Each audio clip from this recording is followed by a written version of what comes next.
Hello, it's Kim. And I decided to come back on here and say, I'm still alive. I'm still here. I'm sorry, everybody. People have been like, where are you? Things get hectic and busy, and I suddenly, like, it's been months. And so I'm super sorry. Every time I go live wearing this Target shirt, I'm reminded that it does not sit straight.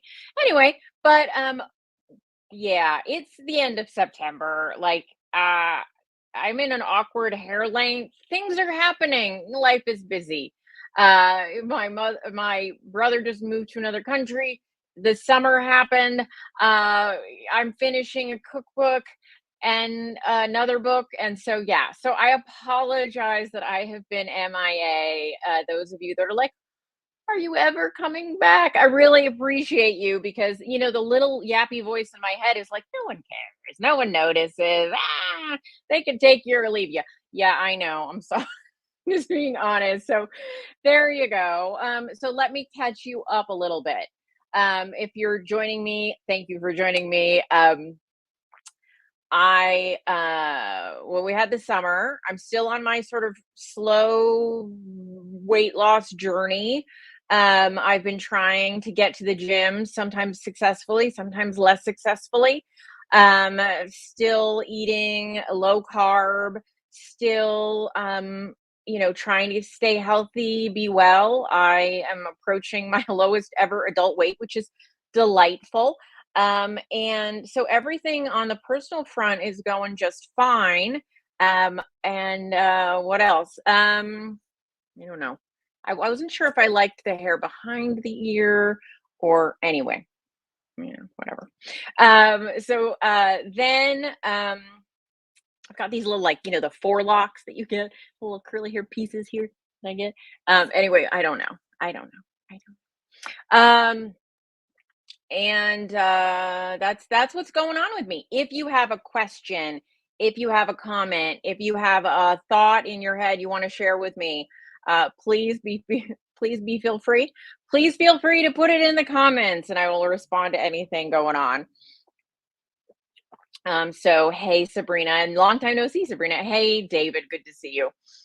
So I'm here. David asked, when am I restarting my podcast? That is a good question, isn't it? Right now, I feel kind of like it needs a direction, right? Like, I feel like just keto life support doesn't feel quite right anymore. And so now I'm like, is it is it more of a general health topic? Is it more of, include things about labs and other health things and, still include about weight loss? And I'm like, I'm really indecisive about the hair book in front of the ears or behind the ears right now. So I'm trying to decide what it would look like to restart it. I'm not in any way, shape, or form against restarting a podcast, but I'm like, what does the world need right now? I don't know. Does anyone have any ideas? I'm happy to discuss. I'm happy to to think it through. But I feel like the keto topic has been well traveled in a lot of ways.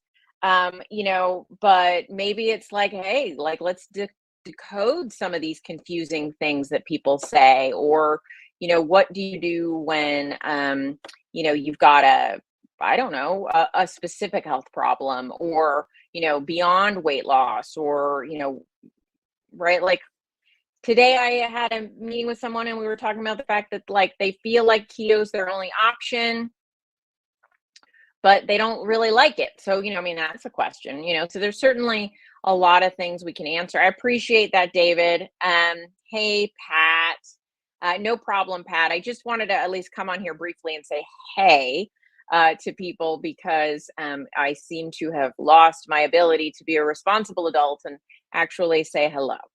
So, but if you wouldn't mind liking the stream, saying, making a comment as we go, it's always very appreciated. Um, What else is going on in the world? Um, just in edits for Common Sense Labs next version, so that's exciting. The holidays are fast approaching, so looking at any changes we wanted to do to the holiday cookbook before people start wanting to buy a holiday cookbook again. And yeah, so that's what's going on. Still my normal self fighting my normal inclinations towards anxiety, self-doubt, and all those kinds of things. Nothing's really changed there. Um, Working with my parents a little bit, they just got a new doctor, and so they got a lot of blood labs done, and trying to decipher them with them and help them understand what things mean, because it's a good real life example of the kind of things that my clients and my readers struggle with around, how do you deal with, I got these labs done and my doctor says everything's fine, but is it fine? And should I freak out about this? And should I not freak out about that? And, and it's always interesting. So I've been doing that. Pat says, while I've been away, too bad it wasn't like in Fiji or something like that. That would be nice. I have been working on building my calories back up during a diet break. I'm up to 1,500-ish after being around 1,000 to 1,200 for a very long time. Great. Have you and the scale stayed pretty stable? That's awesome. Reverse dieting, Pat. I really, two thumbs up from me. So good job with that. I have been taking like week kind of diet breaks along the way, kind of this go round of weight loss. So trying to, um, you know, go back up to more maintenance calories for a week here and there, just to give myself a little bit of a mental break from the weight loss stuff.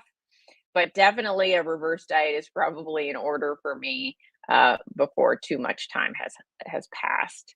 I think there's like this desire to get another 5 pounds down and then maintain for maybe a year or two, or maybe just forever. So because and in 5 pounds, I will weigh, and I'm just going to say my body does not look like it did, but when I was in college, gravity has had more of an effect.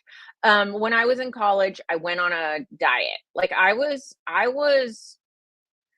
not thin when I start ever. I mean, as an infant, I was a skinny infant, but really, from the time I was, maybe 6, I was not a little person. Um, I was littler than I thought I was. But anyway, and then yeah, but then gained some weight in high school and ended up in college going on a weight loss program that was there in Santa Cruz where I went to school. And it was a good program. It was a very intensive program. It was like there was like a local clinic, and you would go in like 3 or 4 times a week and have a sit down and talk to them about how it was going. So it was very like intensive, and it was kind of a lower carb, not low carb, but it was like you couldn't eat any like white flour. Like I could have like kamut bread, which is like ancient grains and things like that. But it was sort of lower carb and calorie restricted and all that. Anyway, so I got down to like my lowest ever adult weight during that, and I felt pretty good about it. And I'm within 5 pounds of that low now. And but it is, I've clearly in that time since I was 20, and I'm now almost 50, lost a little bit of muscle and put on a little more body fat. So the ratios aren't exactly the same. Things were a little perkier at that time as well. And my boobs were smaller. There are differences. But it's still an interesting comparison to look at. And I put on my prom dress the other day, and with an appropriate pair of Spanx to deal with the sagging, it fit maybe even a little better than it did when I wore it at prom. So I'm certainly feeling good about those kinds of things. But yeah, that's the thing. I mean, one of the things that we all have to deal with. I had this talk with somebody the other day. Thank you, David. Appreciate that. Um, one of the things, like, is we all compare ourselves to other people. I'm part of a couple of online groups of people, like for apps and things, just to, because like macro tracking apps, and people will come in and they'll say things like, I gained 20 pounds and I'm disgusting. And it happens regularly that people will use the word disgusting, right? And I look at these people and I'm like, they are still an after to most people in the world, right? In their disgusting pictures. And so, that's one of the things. But then, today I was looking at a picture of me and Nisha, and I'm like, I didn't think I looked disgusting, but I'm like, oh, you can tell I am a bigger person with older skin. And it was really hard for me for about 2 to 3 minutes to be like, you know, don't stop picking yourself apart so much, right? We can be very hard on ourselves. And I'm very hard on myself. And so, but it's good to realize, like, we're not going to stay 20 forever, and everything is relative. And really, at the end of the day, the alternative to aging is not a good one. It's dying. That's all we got. So yeah. Shay says 48 on Friday, and I feel like hormones are kicking my butt for sure. I've been definitely on the hormone journey myself this past year, definitely well in the perimenopausal period. And so this is, an exciting time. I read something really objectionable the other day, which is that the number of women who are being properly helped. I'm not saying everyone has to be on hormones, but the numbers have gone so low, and the stories around it are very much about doctors not really being willing to help women with hormone replacement therapy. It's very disheartening out there, how we've gone from a time when something like 30 to 40% of women were able to easily access hormonal replacement therapy, and now it's dropped to like 4% of women who are well treated in that way. And like I said, not everyone wants it, and everyone should be able to choose for themselves. But that is disheartening that women are having such a challenging time out there in the world getting the kind of treatment that they need. I feel very blessed and lucky that I'm surrounded by a lot of medical providers who, while they don't, necessarily always agree about everything, will give me the drugs. Will get me the hormones I need. My OBGYN is like on board. My general practitioner is like, what do you need? And let's get that tested. So, I have multiple options. But I was talking with a client the other day who went through menopause a while ago, like a decade ago, and she was saying it was really hard because she moved. She had a doctor that was really helping her, and then she moved, and then finding a new doctor that would be willing to help her, and it shouldn't be this hard. It shouldn't, and not at all. Hey, Lori, good to see you. Thanks. Like I said, I've got my hair, like, whenever I do something other than just my hair down, I'm like super like, is it right? I'm just too fidgety with it. So I appreciate that. But thanks, Lori.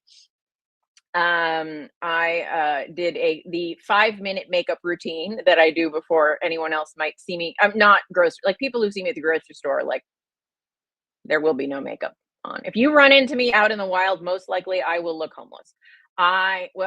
I look like a very old college student, right? I'm like, there's yoga pants or sweats, like, it's very not fancy. Anyway, and there's no makeup to be seen. But today, for you guys, I do the 5-minute routine. Just, feel better. All right. Sabrina says easy low carb recipes for the Ninja Creamy. Yes, the Ninja Creamy. Fabulous. I have my favorite kind of way to do things with Ninja Creamy involves the use of cottage cheese.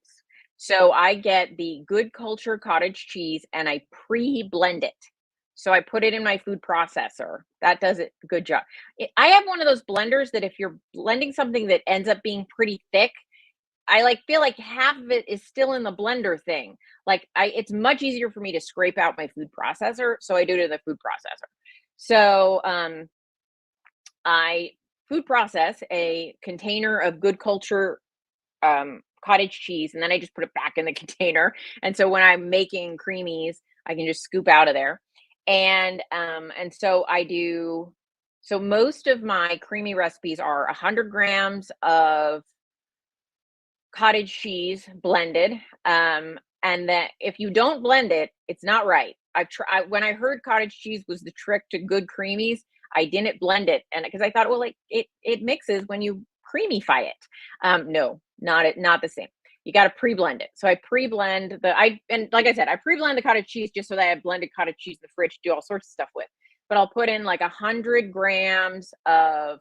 Shay said a good stick blender would probably work well for that. Yeah, I've seen people do it in the stick blender. I am happy with my food processor method, so I do that. But I've heard people say a stick blender works. Um, I do 100 grams of the cottage cheese blended, and then I will from there, depending on what flavor direction I want to go in, I'll use either like a scoop of some type of protein powder. Um, and then I mix that protein powder into so I make up like a paste almost, right? I mix the protein powder with a fork into the cottage cheese. And then I just slowly start adding, if it starts to be too thick, like a little bit of almond milk or cashew milk, just a little bit. But I want that to be fully mixed, sort of in almost like like a pudding texture before I add more liquid. I find that's the best strategy to get that protein powder to like really incorporate.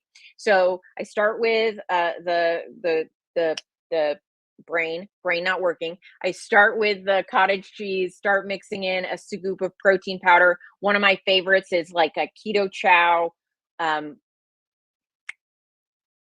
peanut butter. But I don't, with Ketochow, a serving of Ketochow is like 50 grams. A serving of most protein powders is like 30 grams. I only use 30 grams unless I want to add extra liquid. But just be aware that I use for Ketochow, they have bigger servings. So I use about 30 grams of any protein powder, including Ketochow. Because if I do the full serving of Ketochow in a creamy, it's too thick. Anyway, so about 30 grams of protein powder. And then I just kind of add in and mix while I'm mixing some almond milk or similar, kind of whatever you like, until it's like the consistency of a milkshake. And then I call it good. I don't like fill it all the way up to the line usually. Obviously, because that just texturally works out like a thin-ish milkshake, but I don't want it to be watery. That's how I like it. So I'll do that, and then I might add some other flavorings for things if that appeals. Like I've got like syrups and things like coffee syrups and sugar-free kinds. So you say, "Hey, Miriam, speak of the devil. I was just saying, about one of my favorite things, Ketochow creamy is the peanut butter flavor." So I was just saying that one. And then I put that in the freezer and I process it. And then when I process it, what I do is I do it once and like do one spin. And then I will open it up and add maybe like a quarter cup of almond milk or cashew milk. I actually like cashew milk the best, but whatever. And then I will put it back in on a respin. And then that gets the texture that I want. So that's my approach. If I'm doing a fruit flavor like strawberry or cherry, I really like doing cherry ones. And to do more fruity flavored ones, instead of using protein powder, I'll use a flavored yogurt, like a Too Good cherry or something like that. And you can do like that plus a teeny bit of protein powder if that texture works, like some vanilla protein powder if you like that texture idea. It makes it a little more creamy. And then when I'm doing my final spin at the end, I'll throw in some chopped up strawberries or something like that. Oh, Paolo said she loves the Ketochow cantaloupe. I haven't actually even tried that one. And I bet like the banana bread Ketochow would be good doing like kind of almost a chunky monkey approach. But mainly my base recipe is 30-ish grams of protein powder, give or take about 100-ish grams of cottage cheese that's blended, something liquid to incorporate, and then whatever flavors feel good to me. That's just my base recipe. and I just kind of go by feel about what I feel like making. Obviously, if I do chocolate flavors, I do find that the sort of sourness of the cottage cheese is sometimes a little too apparent. Like it tastes like chocolate yogurt instead of super chocolatey.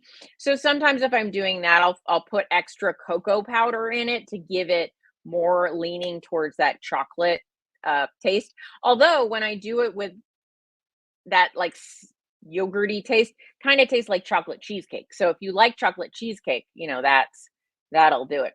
Thanks, Julia. So I said, you look fabulous. I want to thank the people who said that. Julia said, you're looking fabulous. So I appreciate that. And I got Joanne also said she missed me. Thanks, Joanne. I really appreciate that. Anyway, so those are my creamy recipes. It's coming into pumpkin season. I've been thinking about pumpkin and doing some pumpkin stuff. I've definitely done pumpkin creamies before, so that's also a possibility. I probably end up doing Ketochow pumpkin.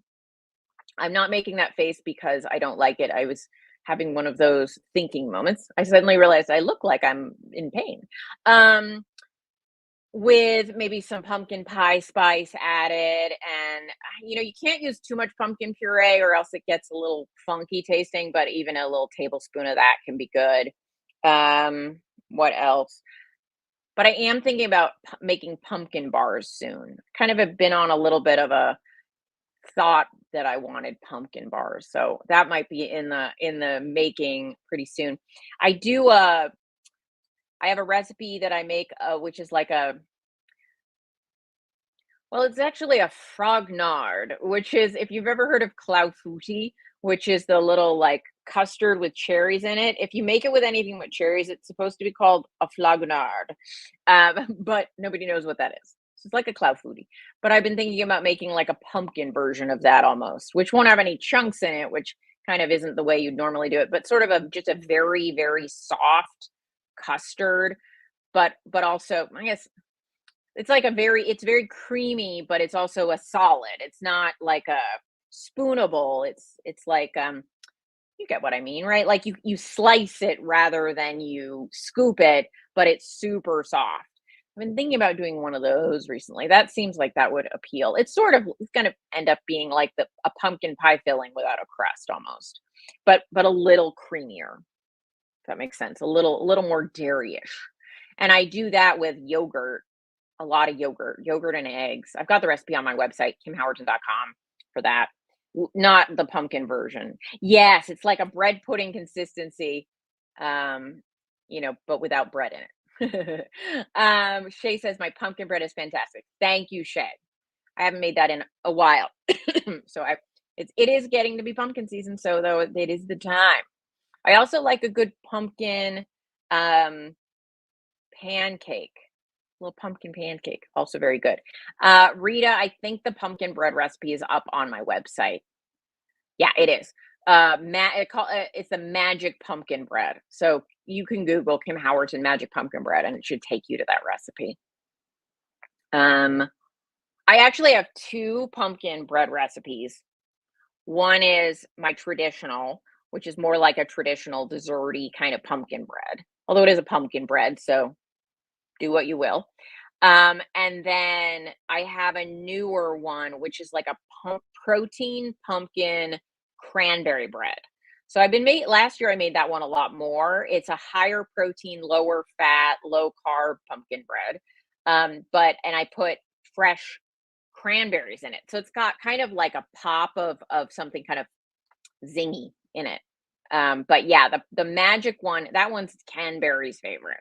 And that one is it's like very traditional and delicious and fabulous. So the the the protein one, is more of a, it's like a high protein breakfast choice.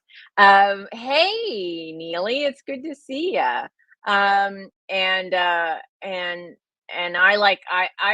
been into that one. Just I don't know why, but I really like pumpkin bread with a little pop of that bright cranberry flavor in it. I swear I've had a bread from my childhood that had that in it, and so I think it stuck in my little taste buds.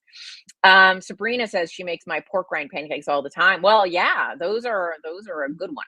Those are a classic. And it's funny how many people are like, I invented the pork rind pancake in the world. I did not invent pork rind pancakes. I just make good ones. But I don't know why pork rinds are like the best thing to bake with. I was, I don't even, so years ago, the pork panko people supplied me with a lot of pork rinds because I was making so many pork rind recipes. They were like, "Here, have some pork rinds." So there was definitely a pork rind baking portion of my baking life, and so they're great for so many things. I will say I adore Pork King Good products, like their flavored pork rinds are so tasty, and the texture of their pork rinds really good, but their pre-ground pork rinds, the pork panko, it's too salty for say sweet baking, in my opinion. So the red and white brand, the pork panko brand, that's the one I get if I'm going to use it for a sweet. It's still salty AF, as they say, but it is not as salty. The saltiness can be balanced. I have real struggles with the Pork King Good saltiness level in sweet dishes like the pumpkin bread. So there's that. Um, but yeah, so it's baking season. So we're getting there. Shay says I need to grind more up soon. Use mine for fried zucchini. Yeah. I mean, I love it's great for making little pancakey things, or I like to bread eggplant to make a layered dish with a breaded eggplant. Sabrina says that she grinds Sam's Club, my brain was switching those words, pork rinds in her food processor. Yeah, and that's a fabulous way to do it. Make your own, a lot less expensive. I'm a princess and I like things done for me. So, um, you guys, I cleaned out the pantry a little bit today. The protein powders were taking over the pantry. So many of them. I hardly ever make a protein shake or a meal replacement shake of any kind, but I do indeed do a fair number of baking projects. So we are getting into baking season, so that'll be good. But every time Ketochow comes out with a new flavor, I'm like, well, I have to get that one.